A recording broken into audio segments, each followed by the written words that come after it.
Omwami ono gwe mbaletedde olunaku olwaleero ye Maurice katende era ng'ono mubuulizi wa njiri ku makubo oba osobola okuyita ku streets. Abeera ku street okwo nga abuulira njiri. Mukama Katonda mukoledde ebyamagero bingi mu bulamu bwe kwe kulina okumuwonya. Yamuwonya kubanga omwami ono yali mulwadde nnyo naye Mukama Katonda namuddiza obulamu. Kati awo tasobola kwerabira Katonda. Era nga mulamu kaseera yabadde akyaddeko wali eri ku fojimu. Era ndowooza ba fojimu mumumanyi kuba atera obbeerayo eyo sayidi zeeyo. Bwatyo n'agamba nti ffe abamanyi Pastor Buyungo abaalaba gye yava bwe tulaba ebintu weebiti tukkiriza nti Katonda gyali era mulamu era akola.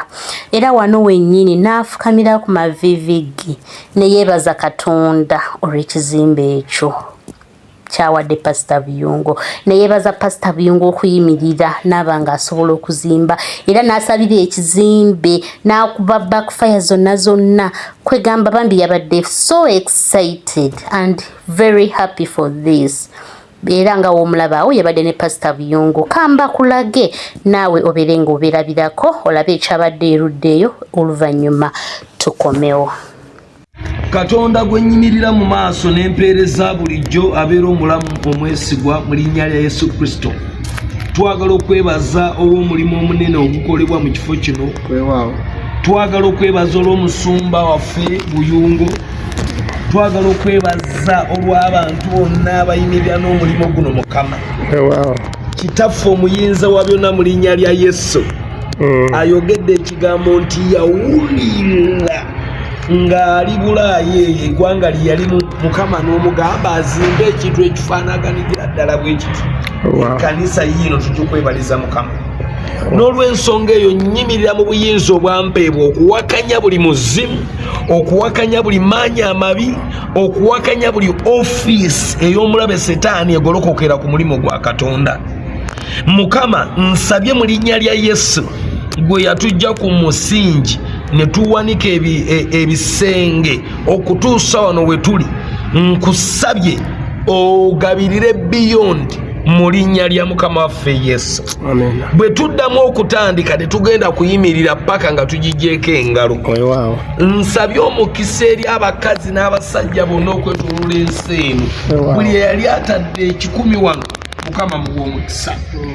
Tusabye Kitaffe omuyinza wa byonna n'omuweerezaawo, omuzaanawo n'omudduwo abakulembera obuweereza buno Mukama. Teri kigenda kubalemesa kubeerawo nga balamu. Twogedde obuwangaazi nnyo mu linnya lya Yesu. Mukama ekyo ekituuti nyongedde okukyawula. Kino ekituuti kibeereko abo bokka, ebituuti tebigenda kubeera defiled nga bye tulabye ebirala. Kujjeko abakazi n'abasajja aboogera ekigambo ekiva gy'oli, abatanoonya byakulya, abatanoonya byakunywa. Mukama njagala okwebaza omusajja ono omusimbye ennansana nga bwe wasimba Robert Kayanje Rubaga n'osimba omusumba Dr. Serwadda Mundeeba. Mukama ekitundu kyeno kiwadde omudduwo Joseph Buyungo, nkikwebaliza ayi Mukama. Nyweza muteekeko olukomera. Njogedde emyaka emingi ave wano nga awulira ng'agamba nti weewaawo. Taata tukwebaziza nnyo kubanga bino byonna nga bimaze okukolebwa era nga bimaze okubaawo. Ekitiibwa n'ettendo tugenda kubiyimusa tubize gy'oli okuyita mu linnya erisinga amannya gonna ery'Omunazaalesi Yesu Kristo. Amen. Mulungi tumwebaza. Omusajja wa Mukama. Tulina gye tulaga. Omwesigwa Yesu mwesigwa atukolera bino byonna tukyazimba. Nga Mukama atuwadde ekisa ekijja okweyongerayo mu linnya lya Yesu. Naye abantu bonna abaagaliza fojimu Mukama abawa omukisa n'abasapootinga mu ngeri omulimu gutambula. Bwe tulaba mu nsumba Buyungo n'obujulizi bwo ne bubanga gwasobola okuyimirira mu kintu kino Mukama n'akozesa okulimbira abantu amazima Katonda gy'ali. Kubanga bw'obuuza diguli za musumba Buyungo tuziraba, bw'obuuza masters teziriiyo. Banaye tunywerere ku Yesu, tutambulire mu butuukirivu n'obutukuvu, tubuulire enjiri ey'amazima. Nze nali simanyi nti abantu batulowooza nti abantu babuulira enjiri ey'amazima ebintu tebikyuka.